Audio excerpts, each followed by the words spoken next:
Just bring it down and then we're coming back up.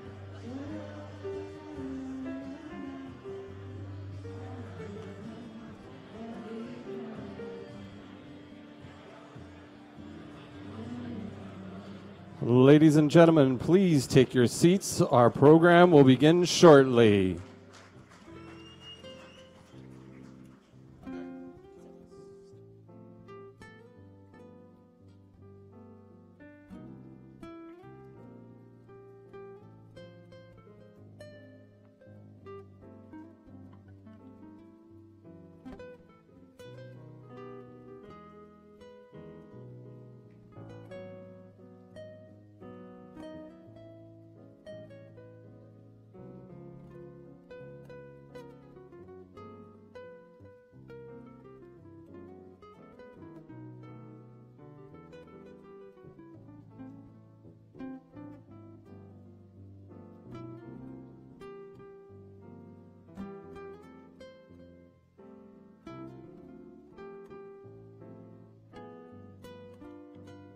Changes in the air for the Microsoft partner community.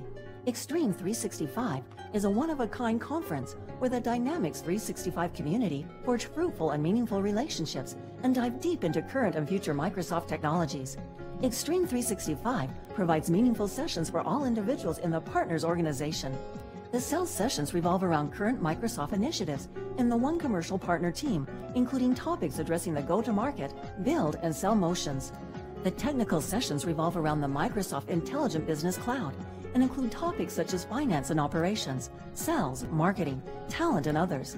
In addition, you will hear all about the Intelligent Business Cloud platform components, including the common data model, Power Apps, Flow, Power BI, and how it all fits together on Azure.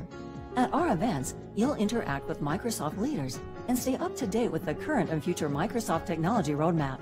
eXtreme365, where the Dynamics 365 community gathers to transform with Microsoft, leveraging the Intelligence Business Cloud. Be a part of the revolution.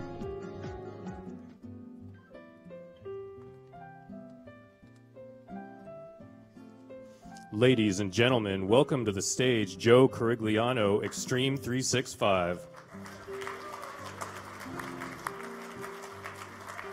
Thank you, thank you. What a great video to show what the next 3 days are about. So welcome everybody to Long Beach, or whether you're on the live stream, welcome. My name is Joe Corigliano. I help produce this community event, and I'm happy to introduce tonight's first speaker, Ron Huddleston. So I'd like to share a little story. So I met Ron a couple years ago in San Diego, and we were in the route of producing our next Dynamics conference, and we asked Ron to keynote, which he did. And it was in that discussion that I saw that Ron had really, really big changes that he wanted to make to Microsoft and how they partner.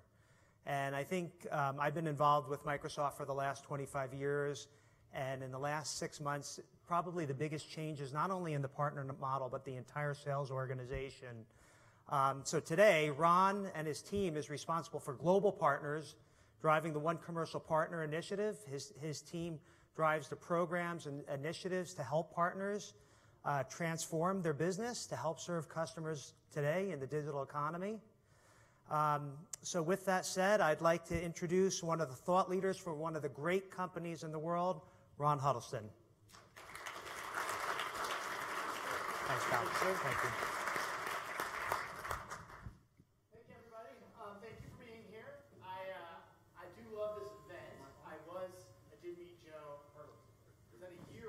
At this exact event, and I always hear the same feedback, not from this mic, but from the event. And the feedback is usually like the content's great just because it's spot on. This group can work together really well. There's people in the room who really know this market really well. There's also some people in the room that don't spend as much time around the Microsoft world, and so the content is really spot on. But then working with each other is one of the real benefits of this event, having this tight-knit community that you can learn from. And so I just like the way that it's organized around that, and that the group of people that are here that are like-minded, whether it's here or in Europe, is also always just a wonderful community. And so I want to spend a few minutes setting the stage for the rest of the 3 days and what's going on. Joe talked about changes that we'd made inside of the Microsoft organization, and that's true. But believe me, it wasn't. No one wants to make changes. What we want to do is have our customers be more successful and our partners be more successful. And if there was anything we can do to make that more probable, to give you more ability to grow, to give our customers more ability to succeed, we're going to do that. And so I want to sort of set the stage for you around what we've been trying to do to accomplish those two goals, have our partners achieve more, have our customers achieve more over the last year, because it has been a year. And then we're going to spend most of this time with the U.S. leaders of the partner organization, and I'm just going to have them up here, and we're going to talk through a bunch of questions that were submitted by you already. I think we're going to get through 7 or 8 questions across 3 people, so we'll see how many we can get through. So I was a bright-eyed little boy a year ago when I was walking through how excited I was about Microsoft in general. And I was just excited because of all the assets that Microsoft had for partners. I've been doing partner stuff for 20 years, and every time I looked at what Microsoft had to offer, I got really excited because, number one, Microsoft has a partner-first culture. By the way, this is something that if you've been around Microsoft a long time, you don't even notice. You only really notice if you work with maybe some other companies about how important this is. It is such an ingrained part of Microsoft, people don't notice it unless you're from the outside. Microsoft just assumes that partners are a part of what the definition of success is for customers. That is a very unique thing in the industry, and we need to keep it that way. That is the one thing, the hardest thing to create, to develop, to change into, and so it's the most valuable thing I thought that Microsoft had. The next thing that got me excited about Microsoft was the technology. And this is an old image that was my thinking of what made a successful ecosystem. This is kind of before some of the stuff that you saw a couple months ago or even 6 months ago. I wanted to whip this up because Joe reminded me of a year ago, so I wanted to show how we were thinking a year ago. That idea that we had this long-term vision about how all of our technology was a platform, not just Dynamics, not just Azure over here, not just productivity tools over here, but there was a platform vision that was long-term and committed to partners. That, to me, was incredibly important because a company has to think like a platform company, not like an applications company, a platform company. Even our apps are platforms. That's the key. Partner-first culture, platform-first thinking. And the company, it was just starting to wrap its head around the idea that all of these products together, working together, were a platform, and the value Microsoft could really deliver for customers and for partners was in all of the technology together, not each app fighting it out in a market, if that makes sense. And so I was excited about that. That got me jazzed up. This is a year ago, remember, as you can tell by the PowerPoint version. Sort of, you can. I wasn't very good at Windows PowerPoint at the time. So, and then the last piece, world-class program. Now, I'm talking about a partner program here, and that means world-class is pretty easily defined. World-class means that partner success comes first in every decision that the company makes. Very hard thing to build into, but it's a principle that if you really can stick with it, it'll guide your decision-making in the right direction over time. And we'll talk about how that comes into play and some of the changes that we made, but again, changes to try to align everything we do to a partner-first, partner success mindset and goal, not a product success mindset, not a particular geography mindset or a license type mindset, whatever would make the partner successful. And then also, world-class program means it brings together everything Microsoft can offer, not just one product, not just one program, not just one market. Pull it all together and bring everything Microsoft has to bear for the partner to help them succeed. That means something different when it comes to a go-to-market for the whole company. So I was just talking about partners here. What Microsoft, this new PowerPoint, what Microsoft has been focusing on is digital transformation. This is, Microsoft has been really, really like focusing on delivering a vision of digital transformation for their customers. And this is where world-class really matters in going to market for customers. It matters because digital transformation is complex, right? It's the recipe for success for each customer is unique. It is. It takes different building blocks of technologies, different building blocks of approaches, expertise, industry knowledge, partners, to bring all together and sort of to cook up this unique recipe. And so every digital transformation is unique. World-class is what's needed to deliver on that uniqueness, because you can't be great at one building block. You have to be great at all of them. And that means really what you have to be great at is your customer, right? So in order to deliver digital transformation, Microsoft had to build a go-to-market model with the customer in the center, not the technology. The same way, for partners to be successful, we had to serve you putting partners at the center, not the technology. And so this is what Microsoft's been focused on. And if you think about how Microsoft and what Microsoft did announcing its commercial model, its new go-to-market model, its new sales model, let's call it, where partners are obviously a huge part of it, but this is more a view that you would show anybody asking, hey, how do you guys go to market? What's a sales model look like? For some of you, you've seen this a million times, but it's important because the big change here, you don't need to memorize all this stuff. The big change is instead of the product being the first order bit, the first focus area, customer is the first focus area. Know your customer, and then from your customer, build out, bring the right specialists in, and continue to build out. So the way to think about it is customers are at the center, not technology, particularly for the biggest partners. What's at the center of the biggest partners is digital transformation. But the nice thing about digital transformation is I've never seen a digital transformation opportunity that didn't include Dynamics. Well, I've never seen a digital transformation opportunity that did not have an opportunity to include Dynamics. I've seen plenty that didn't include it. But the first thing you notice is, my God, why is Dynamics not a part of this?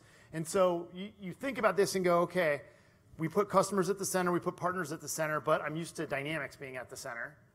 But the reality is, if digital transformation is at the center of these customers, and we're focused on customers, our long view of this journey is Dynamics is at the center of every digital transformation, and Microsoft is built around that. And do we all have a journey to go through to catch up a little bit and learn from everybody in the room about how Dynamics works and some value props? Yeah, there's some people that need to catch up.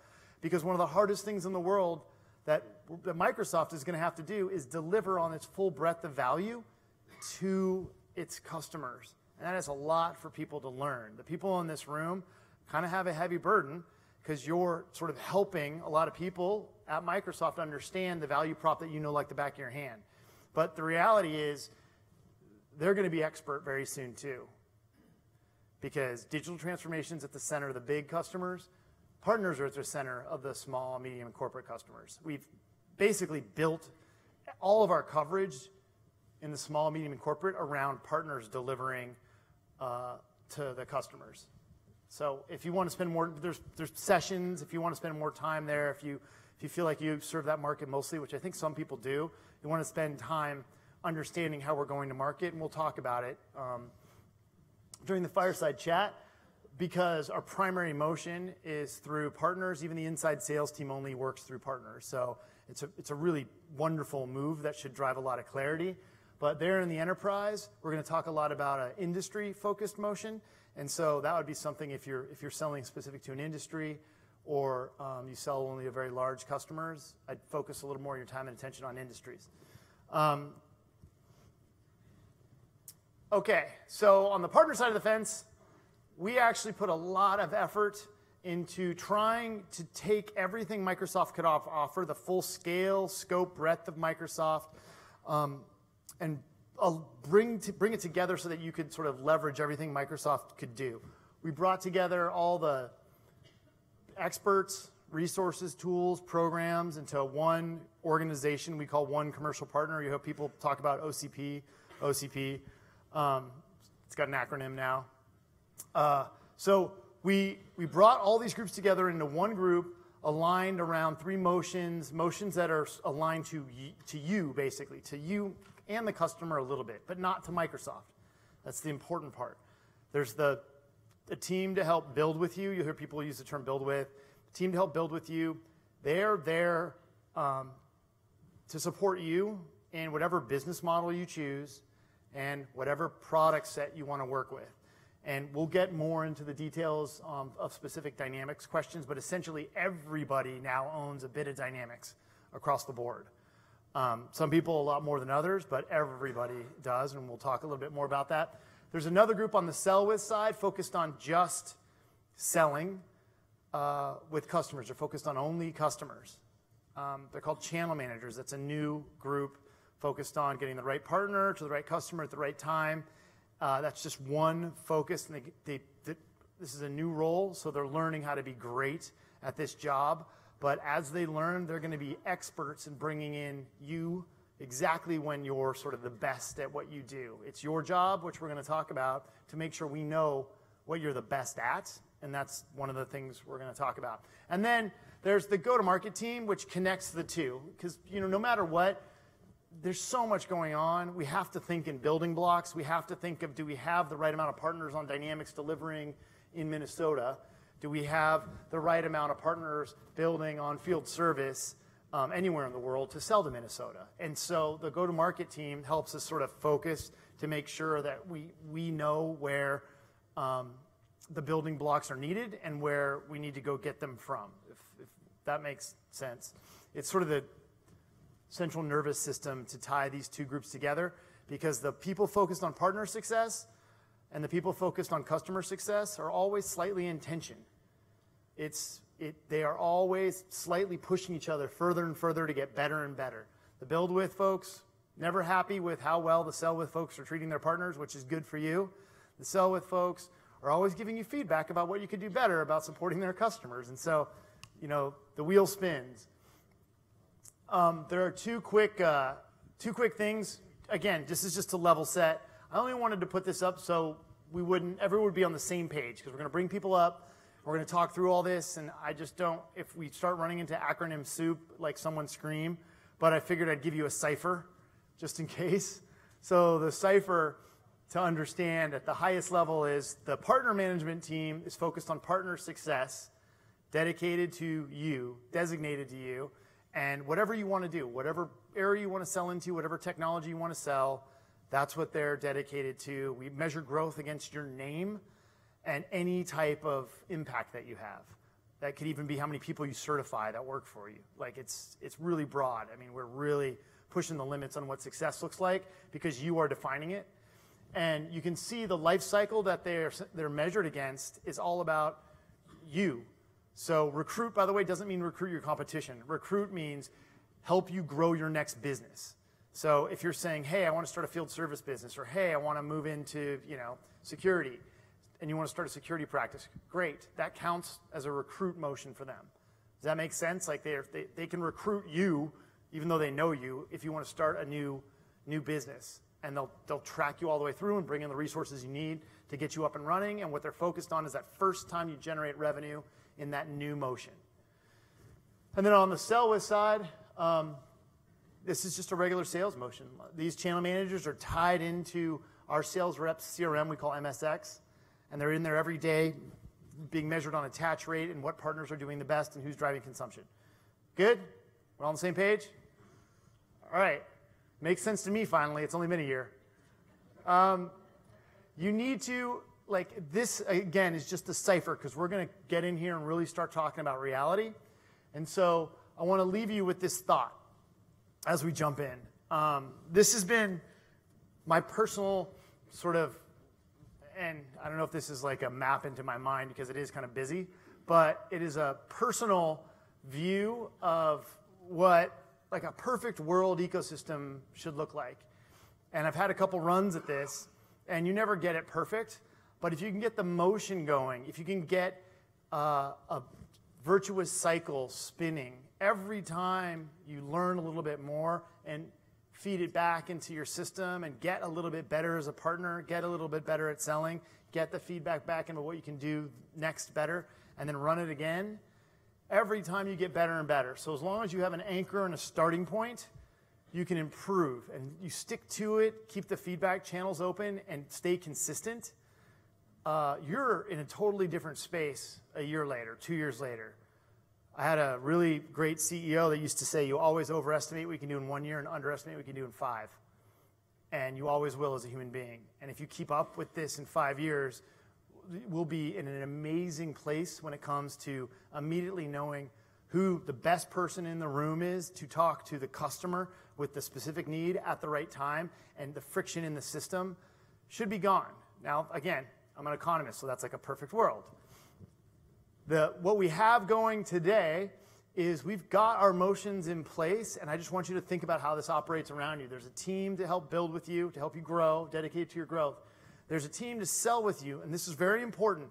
They have a point of view. A point of view anchors all of this. A point of view on what partner solutions have had a history of success, of what partners have had a history of delivering in a certain area or a certain region. The channel managers have those insights. So do the sales teams. And they're trading them with each other all the time. And that's all they're focused on, is optimizing against those insights, optimizing against what's best for customers. And so that point of view, it could start off pretty erroneous. But every single time we figure out what's working and what's not, and we meet a new partner or learn something new or get a new customer reference, we'll get better at that point of view. But we've anchored on some points of view, and we're trying as hard as we can to make them better and better and better.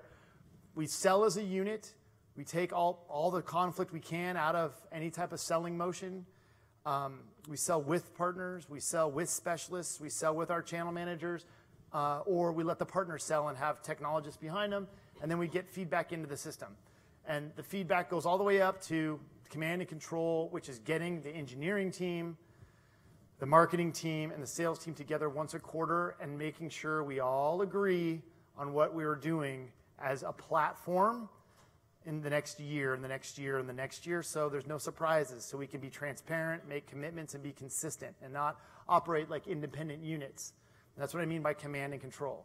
So yes, I'm still a little wide-eyed, but we are operating this way, and we're getting our feedback into the system, and we are getting lots of feedback in the system. But as long as we continue to focus on doing what's right for the partners in the room, and continue to focus on the build with side, and continue to focus doing what's right for our customers, bringing the right partners in at the right time, on the sell with side, and continue communicating, we'll get better. Our point of view will get better. Does that make sense? 2 people nodded. It's a win. Okay. So I want to just jump on it and get to it and bring up the leadership team that actually you would probably care to know more than you care to know me, because these are the folks that make it happen here in the United States. I've got the leader of the Build With team, the leader of the Sell With team, and then the leader that brings the two together, the sort of nerve center, the leader of the Go-to-Market team. So it's Casey McGee, who runs the U.S. Build With organization, PDMs, ISV and SI. Karen Del Vesco runs Sell With. There she is, Karen. And Gretchen O'Hara runs the Go-to-Market organization. Yep. Everybody knows everybody, right? Does everybody? No. Do you not? Good. Good. So Good to meet everyone. Introduce each other. Great. We'll Okay. get to know everybody soon. Very soon. Okay, so here's the plan. We've got plenty of time because I was fast. So we're going to go through questions. We'll stay on the clock, so we'll get to the drinks just in time. I thought one of the best way for us to start was for each person just to introduce themselves and talk about the team they lead in their role, and then we'll go from there. We've got a whole series of questions that you gave us, and we're going to hit them and try to get through as many as we can before the time is up. Sound good? Great. Let's do it. So good evening, everyone. And I'm conscious that it is now 6:30. I'm Very on late. time. You're doing great, by the way, but I I'm know on that it's time. late for everyone. So we will keep this upbeat and quick. And my name is Casey McGee. I look after the team of partner development managers in the U.S. And so I'll talk in a minute about what that means for everyone, but we are focused exclusively on your growth. First and foremost, we're thinking about what do we do to help you grow, and the PDMs around the US are focused on that primarily. And we'll talk a little bit more about what that means for you all today. Excellent. I'm Gretchen O'Hara, and I lead our go-to-market strategy here in the U.S. I think, as Ron mentioned, I might be the central nerve system. Do you like that one? I learn a new one every day. I have been told I'm the glue. I don't like that one as much. Okay. The one I learned lazily, I liked the best, was I'm the quarterback that's not to mine. actually make all of one commercial partner work. And so the way that I run my organization and think about what we do is really, as Ron mentioned, really focusing on who are the partners that we have to go build and making sure we have the right enablement available and the skill building available, working with Casey and his team to make sure that your partners, that yourselves are successful, how and when you build your business. And then also thinking about your opportunity for growth. How do I create awareness in the market? How do we drive campaigns together, go to market jointly together, ultimately around pipeline, accelerated sales, and growth. And so then partnering very closely with Karen's team to ensure that we have all of the right go-to-market plays and campaigns in place to make sure that we see mutual success. Awesome. Karen Del Vescovo. I run our enterprise channel sales organization. We are the sell with team in the business. I have channel managers that are aligned to all the different segments across the U.S., and they are focused on customer success. So while we're part of the OCP umbrella of folks, my team is really concerned about how are we getting our customers to be successful deploying and using our solutions to solve their business problems. Great. All right, so here's what we're going to do. Real quick before we jump again into the questions that everybody submitted, why don't we pop up the operating model and let's go ahead and walk through, we'll start over here just because you're build with, so it's earlier in the cycle. Start over here and how you each work together with each other. I think maybe we should frame this because there's a lot going on there, but internally this is how people think about how the teams work together. So we thought, as this question gets answered, I can't blame him for that. As this question gets answered, it'd be good to have this up. So if you look at the image behind me on the right-hand side, it's how we think about our partners. And yes, there are all these ways to categorize partners. Every partner makes IP. Every partner has services. But there were a lot of categories before, and we've got them down to what most partners said was probably the right place to start. And of course, we'll always learn, but partners on the right-hand side, partners on the left-hand side. On the right-hand side for you, you'll have how we've segmented out our customers. In between is the organization you see right here. So why don't we go ahead and talk about how you each operate with each other, starting with Casey. Yeah, so the first thing I'll say for the partners in this room today, I know that there's been a significant amount of change, and so you've all experienced that in different ways, and I just want to say thank you for the resilience, thank you for the patience, and I feel like I've had a couple partner meetings today, and I've learned that we're certainly, I think, getting to a stride where things are starting to mesh a little bit better, so thank you for that. I think all of you at some point have either interacted with somebody on my team or have interacted with somebody at Microsoft that perform a build with function. And so I won't spend too much time talking to the slide. I'll just say that we are very focused on either building new businesses with you or helping you grow existing businesses. That's the simplest way to distill down what the partner development manager, the PDM, is focused on with you. And I think there's a bit of a misnomer today that a lot of the build with is focused on technical. Surely you have technical needs where you're exposed to some of our technical communities, and that's an essential aspect of what we do. But really, the world-class PDM and the world-class partnership is focused on building a business with you. So that's looking at the market potential, that's looking at the industries that you can plug into, it's looking at the growth opportunities that we have, it's the investments from Microsoft. And so as you work with that PDM, really that's the focus, is really thinking about how do we accelerate your growth. So another way to put it is, if you had zero support from Microsoft and you grew at 20% year over year, what could we do with more support from Microsoft and get you to 40% or 60% or 100%? And I will say that's absolutely the way you should be engaging with those PDMs, and it's what I'm asking my PDMs to do every day. That's great. And so I work really closely with Casey and his PDM organization as well. My team is structured in a couple different areas. First is we think about the 4 solution areas. So you saw earlier on the slide, when you think about the 4 solution areas and business applications being one of those, We look after the holistic partner ecosystem and its success of how we actually go to market against that solution area and make sure, as Casey talked about, are we helping then get into the next solution area and helping you recruit into the next practice or your next set of IP or your next way of which you're going to go to market. We also then have partner marketing advisors that are aligned by partners as well.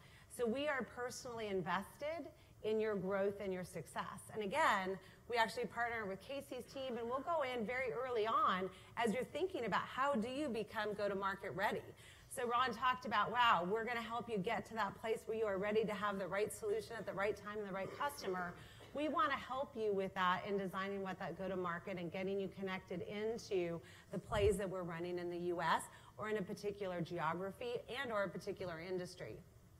And then very closely with Karen's team in making sure that we are supplying all of the demand and lead opportunity so that they have the market momentum behind you as you go to market with customers and as we talked about in the digital transformation. Thanks, Gretchen. And then, just to click down another level on my team, as I mentioned, they're aligned to all the different segments in the United States. So we have an enterprise team, the enterprise channel managers. They're aligned to the 8 geographic regions and then the 2 industry regions. Our industries are healthcare and financial services. Within those 8 geographic regions, though, they're aligned by either retail, so we'll have a channel manager that's focused on retail, manufacturing, and then some that are focused on a mixed set of industries. Within public sector, they're aligned to federal, state, and local, or education. And then within SMC, we don't have industry alignment in SMC, but we do have geographic alignment, and they're focused either on a team that's in the West region or the East region. And so the team is focused, again, aligned to customers and driving through on the solutions that the build with and the go-to-market teams put together. So helping our partners plug into opportunities to go deliver proofs of concepts or pilots, et cetera, to help deploy solutions with our customers. Okay, that was wonderful. Now let's get to the questions, some of the questions people had. The first one was, well, basically, the team just went through what their roles do and how they work with each other. The first question was, what do you think's going well, and what do you think we need to spend more time working on? So basically, how's it going by role? I think by area, basically. So let's, Karen, can we start with you? Sure. And so how's it going? What's working well, and what do you think we need to put a little more work into and learn a little more from? So I'll start off with a really positive thing. We have gone through a little bit of change in the company. The best part about it, though, is that a lot of the folks on my team, really, their role changed. As Ron was mentioning earlier, it's a new role. But those folks were consistently aligned with the teams that they're aligned to today.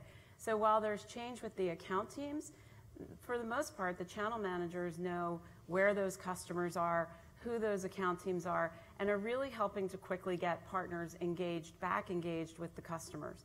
The other thing that is really positive that I see in this new model is that while we've had this change, oftentimes our partners are also a point of consistency. Right. And you guys sometimes have a better relationship than we do currently because we've turned over some of the folks that were supporting those customers.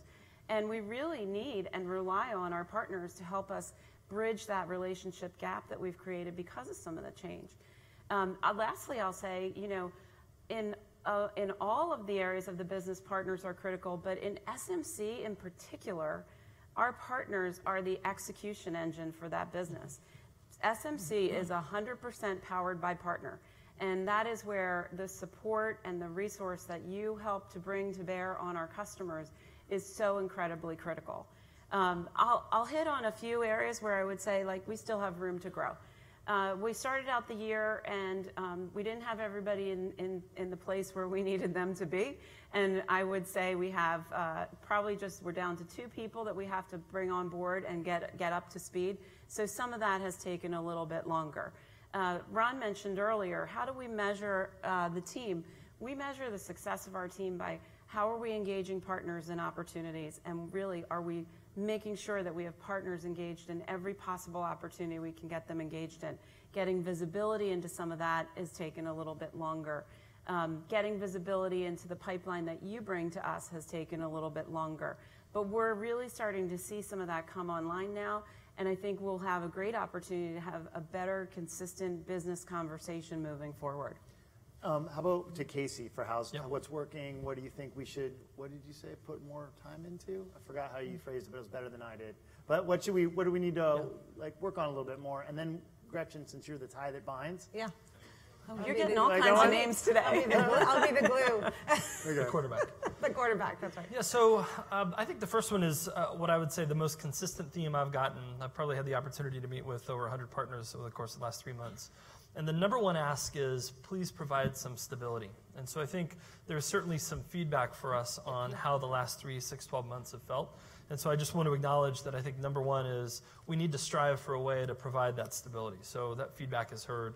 And I think as you translate that into the work that we do, both on the build with side and the sell with side, that translates into consistent plans that we can execute. And so the second topic I would address is, I know that the flow from that first meeting that you have with a new PDM to what it means for a go-to-market, and then how do you access the channel, that's still something we're helping you through.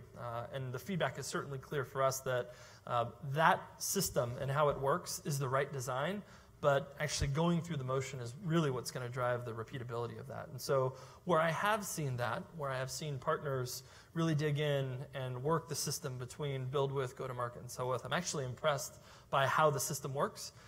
And so for us, I think it's repeating that specific flow.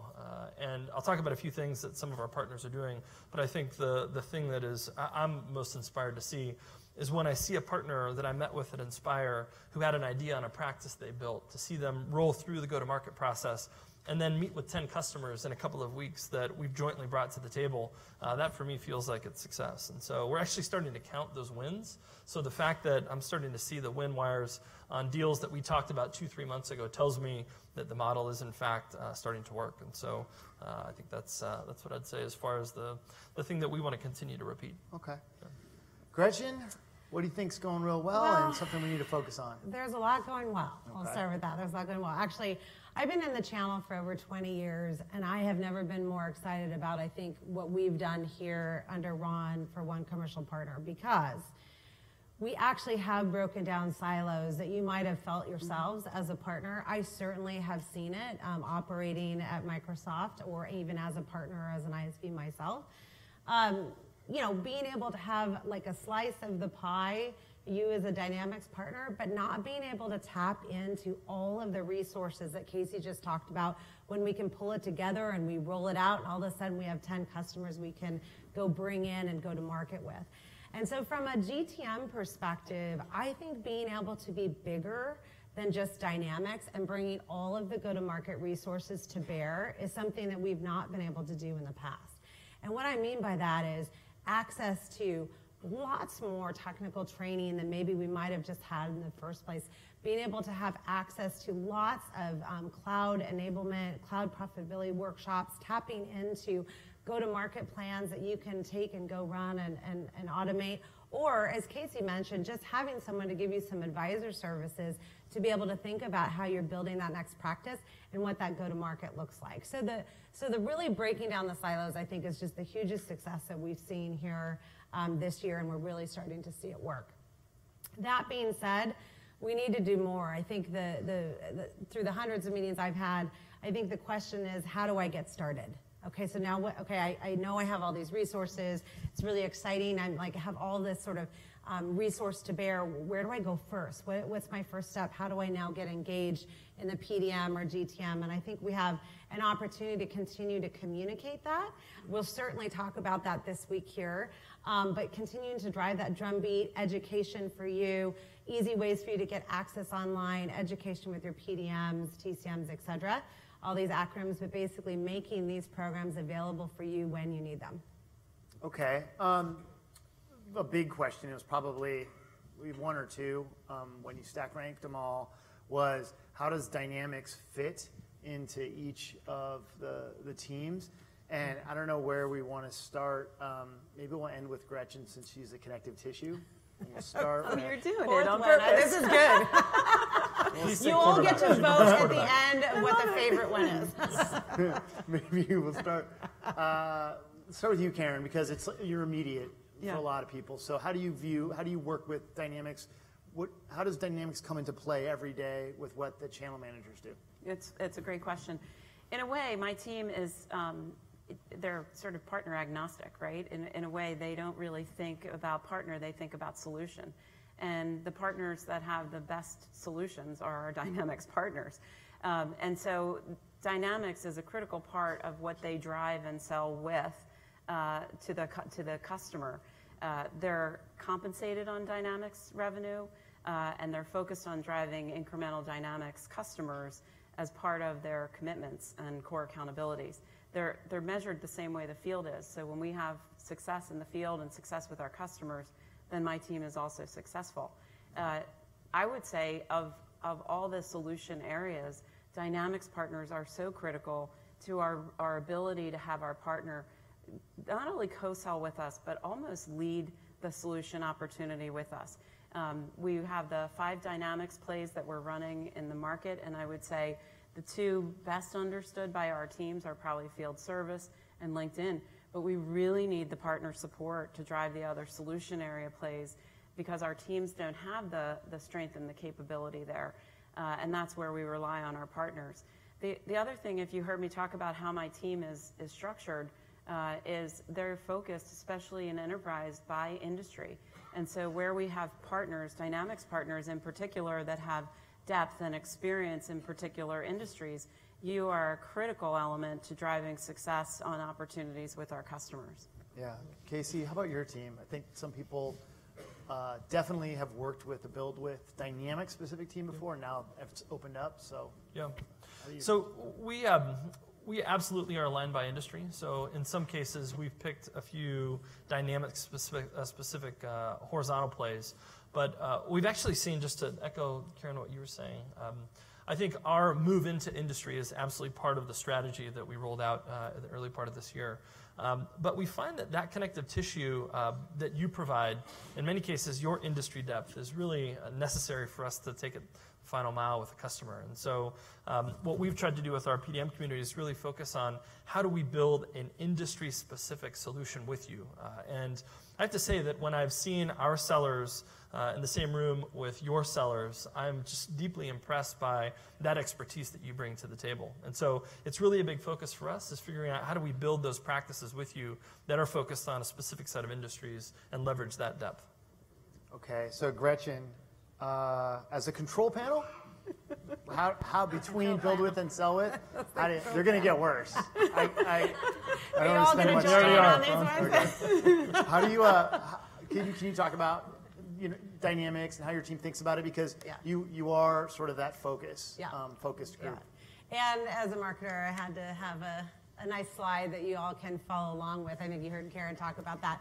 I mean, let me just start with the opportunity is huge, right? $72+ billion across the 5 plays that Karen outlined. I thought was really nicely done, and you'll learn more about this week. But certainly, as we think about how we go to market, whether that's in talent or operations or field service or relationship management, regardless, the industry component of that becomes really critical as we think about go to market. And Ron mentioned this earlier, and I think this becomes really important, that when you think about digital transformation and the role that business applications plays and the role, the stickiness of that, you're looking at the plays here for Dynamics, but it is everything around digital transformation, whether that is optimizing your employees, changing and disrupting business models, optimizing operations. I mean, it is really the heart and foundation of that. And what makes it real is industry. So unlike, I would say, other areas of our business from a go-to-market perspective, we look to you and work with you on an industry go-to-market as it relates to these 5 key plays, because then it becomes very real for the customer, and it really hits at the heart of what the customer wants in terms of digital transformation. So these are sort of always on, right?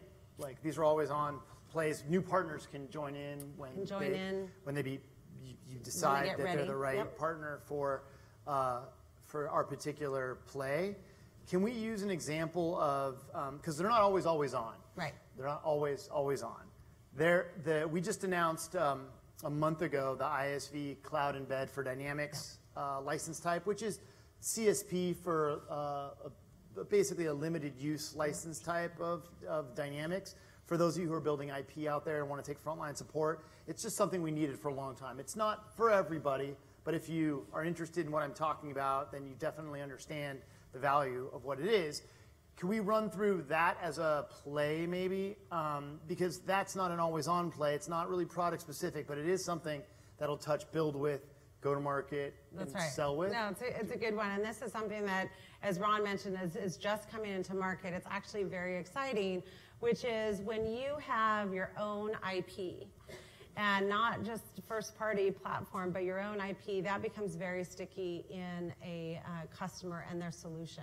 And so we want to make it very easy and economically profitable for you to be able to both add your IP and then bring in Dynamics together through a cloud solution, which is CSP, at a really rich discount so that you can see real economic value from bringing your solution and Dynamics together. And so what that looks like from a play perspective is, well, we have to understand who are the partners that have that IP. How many customers have you been working with either around operations or field service, for example? And is that something that makes sense in the market? So we work very closely with Casey's team to identify and recruit who we think that is that we want to be able to go to market with.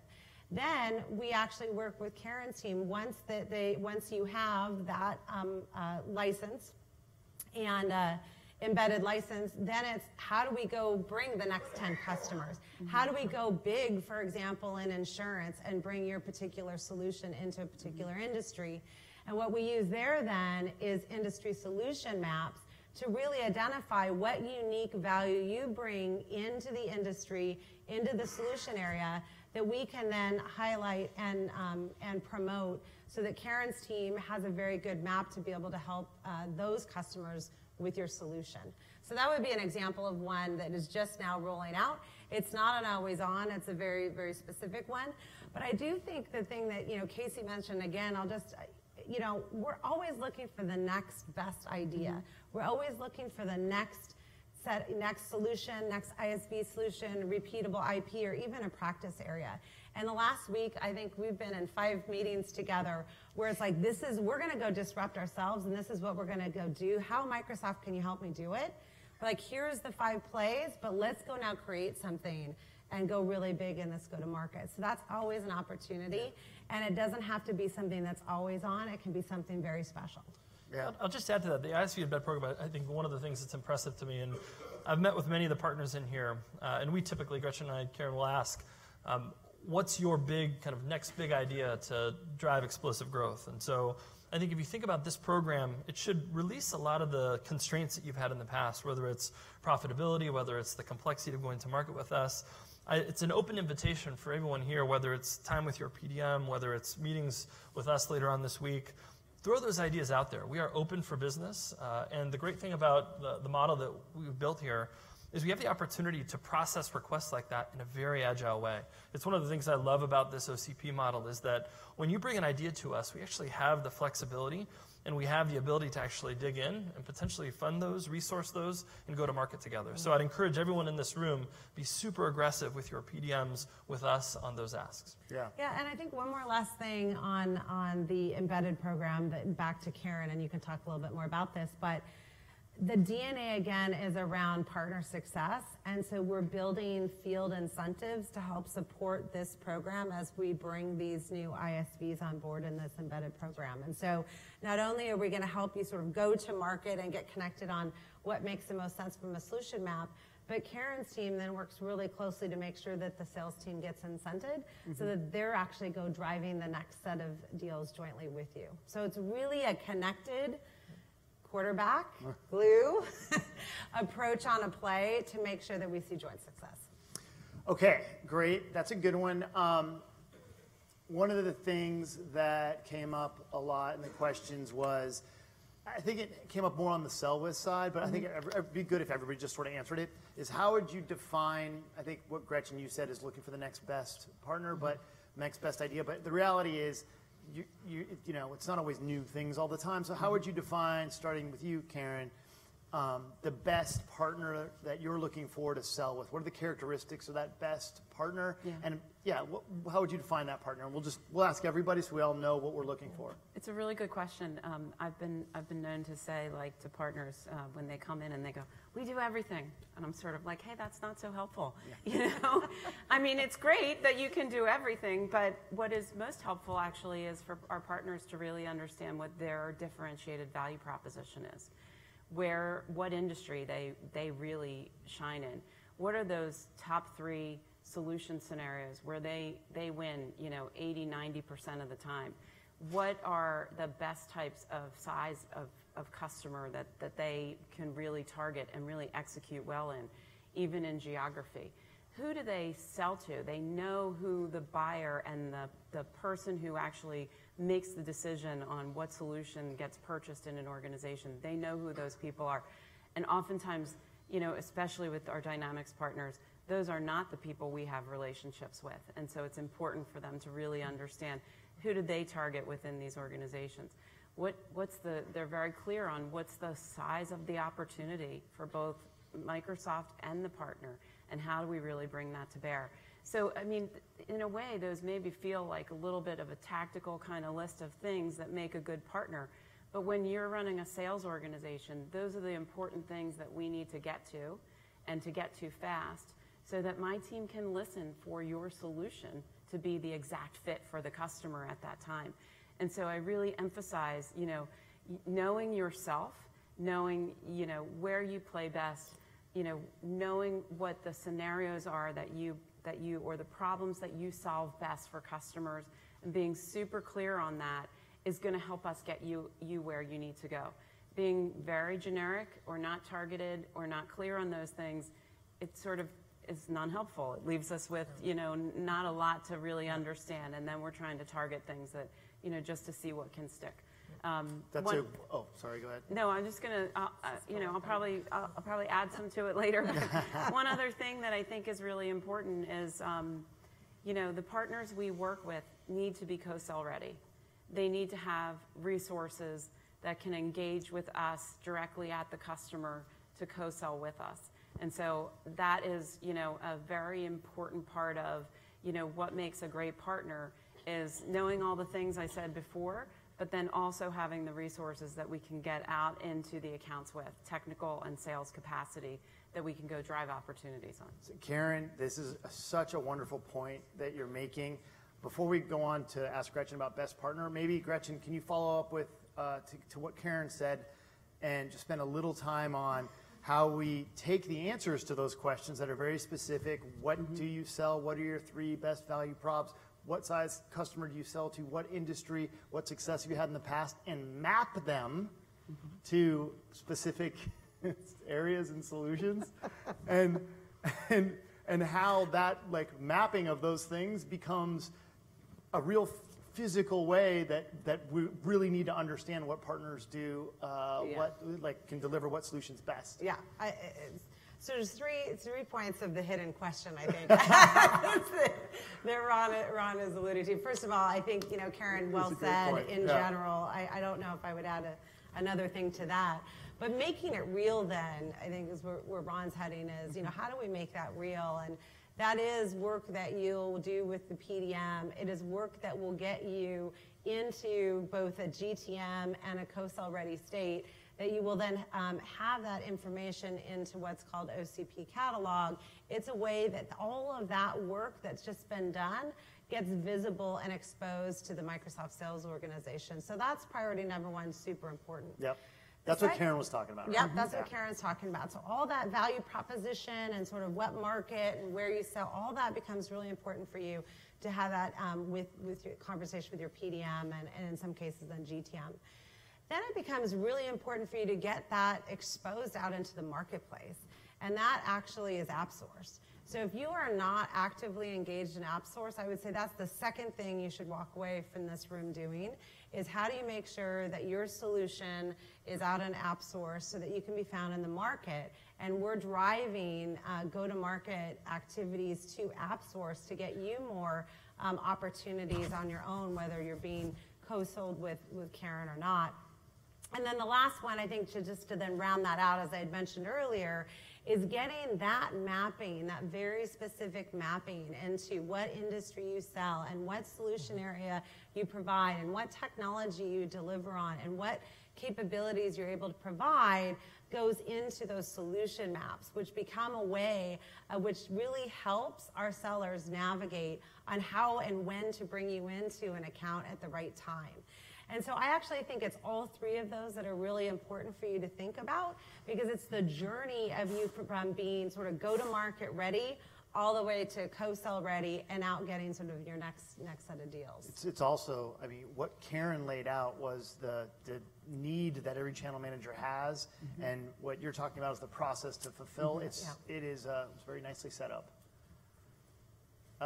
For me, did you say what the best partner was yet? I haven't said what the best partner was. I will say I agree. First of all, I agree with Karen that I'm going to give you a couple tactical things that you can walk away with and go do as well.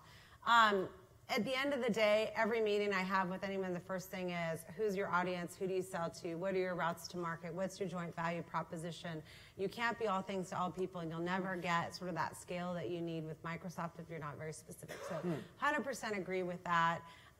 Be very, very targeted in what you want to do as you build out your go-to-market plan. Doesn't mean you can't do other things, but as you think about how you go to market with Microsoft, get very, very targeted. That being said, we have very specific things can help accelerate your business right now. And so best partner to me is these partners taking advantage of these things right now.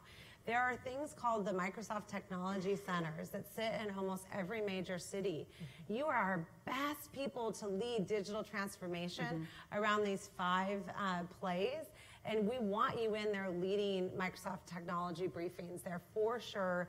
And we will bring customers in, and you can then present and find opportunities. So if you're not signed up to deliver MTC, that's one thing, tomorrow I suggest you go to start to look at. We actually have an enormous amount of funding for proof of concepts. If you have a competency, a silver competency, you can get up to $30,000 to help you drive proof of concept with your account. That is easy money. Everyone should be taking advantage of that, of the opportunities that you have, and we can help facilitate that. That makes a best partner. Again, how you think about deployment. Are you all using our program Fast Track? So as we go through the different programs we have available, when I look at Best Partner, are you taking advantage of the tools and programs that we're making available so that we can then really accelerate your success? All right. What do you think, how would you describe the characteristics of the best partner you're looking for, the diamond in the rough that you're looking for? There's plenty of diamonds, but what you're looking for. Good.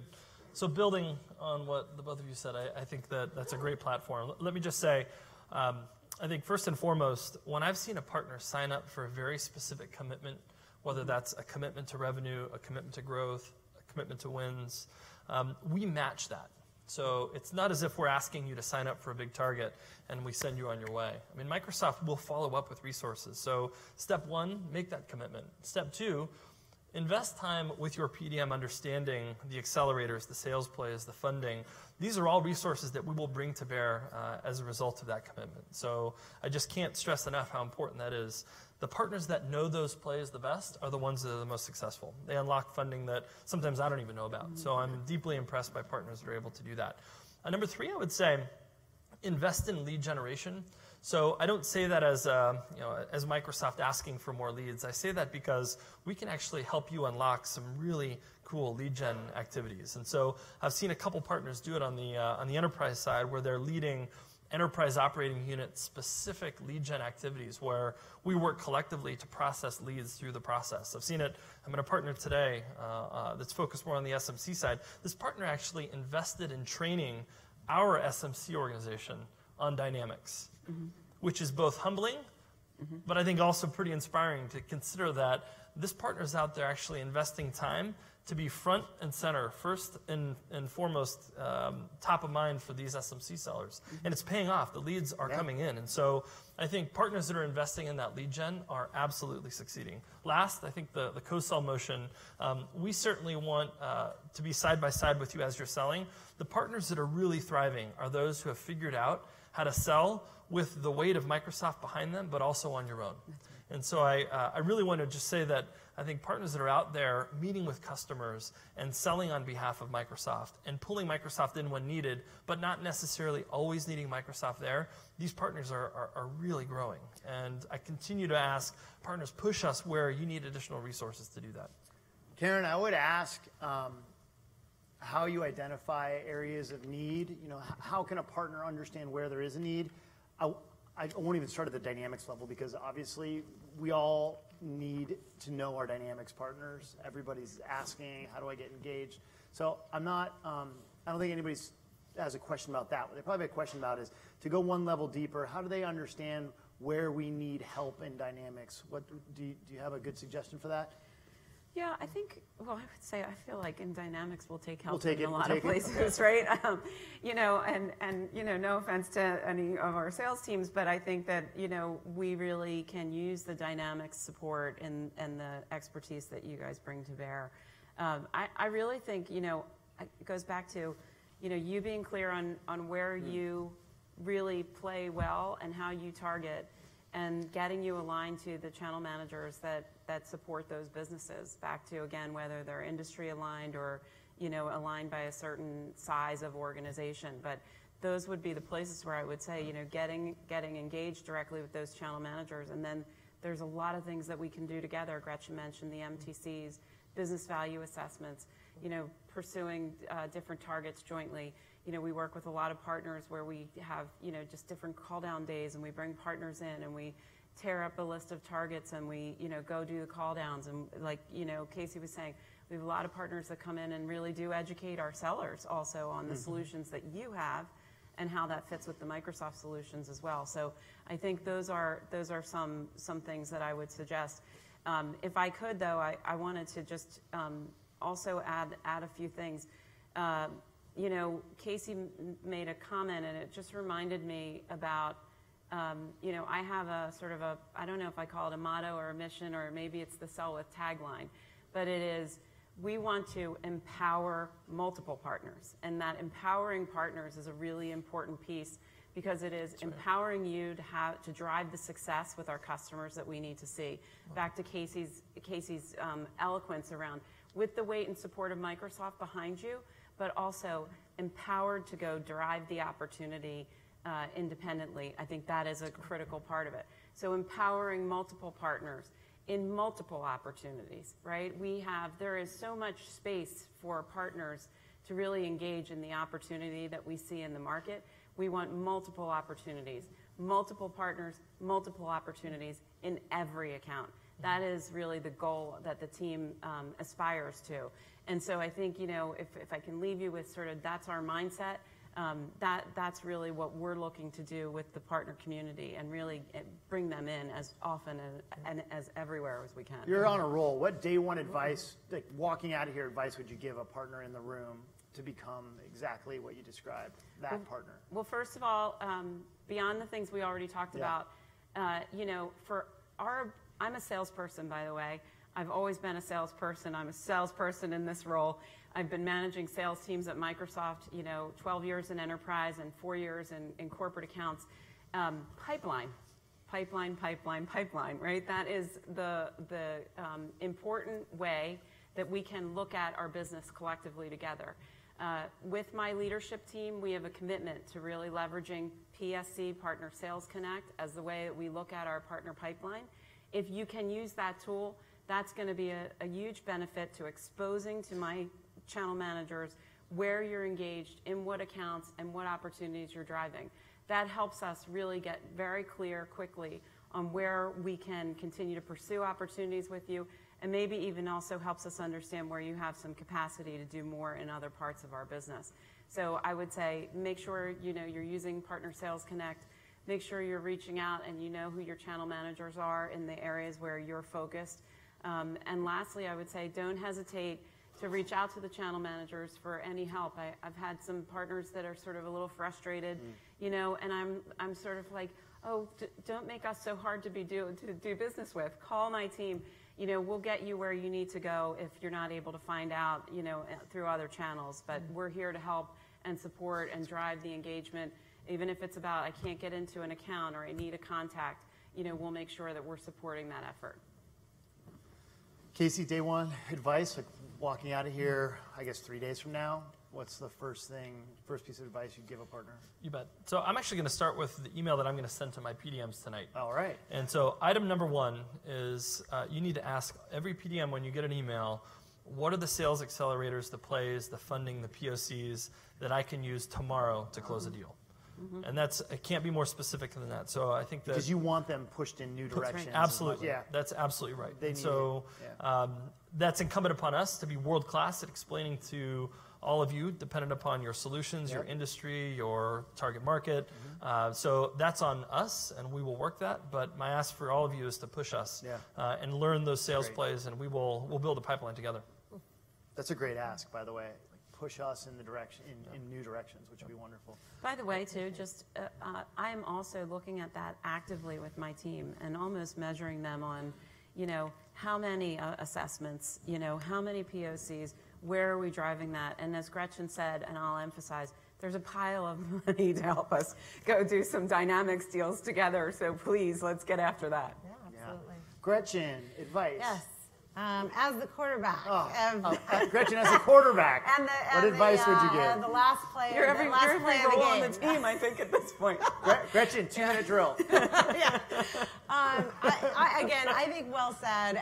As being the quarterback between the two, I mean, I'm here to support really the entire partner life cycle, really be successful. And so the one thing I'll add that's a little different, as I've sat in meetings, I don't know, since Inspire, as Microsoft is transforming, and I think this specifically for the Dynamics community here, I would really push you to disrupt yourselves.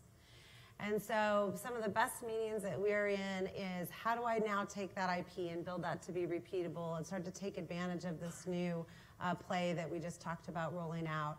How do I expand into the next practice area that I might not have been able to do before? If I've been selling into SMB, am I part of CSP? Am I actually transforming the way to do managed services today? Think about your business today and think about how do you disrupt yourselves to be bigger, different, and better than you are today. That's great.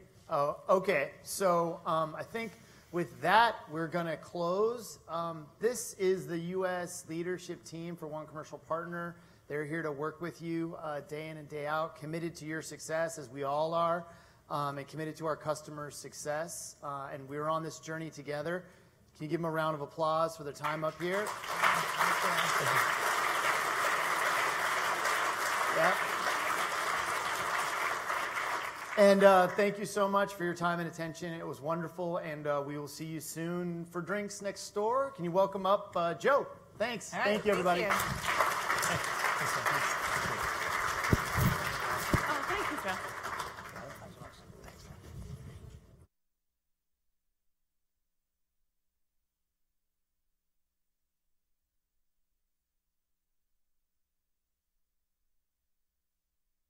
Acknowledge the team that came out.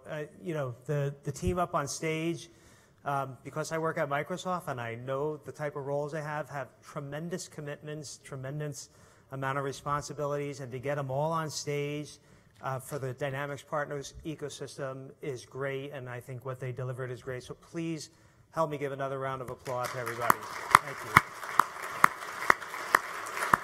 So the great thing about the event, we've designed this event that the sales sessions are going to go deep in each of the motions. So each of the U.S. leaders that were on stage today have contributed and have their team here to go deep on the go-to-market motion, the build, and the sell with motion. So tomorrow at 1 o'clock when we get into our sessions, we're going to go deep on all of these motions, and the leaders here are going to be having their teams and themselves go deep on all these motions to make sure they make sense. So with that, I would like to send everybody off and welcome you to Southern California if you're in. I know a lot of people are in from around the globe, so thank you.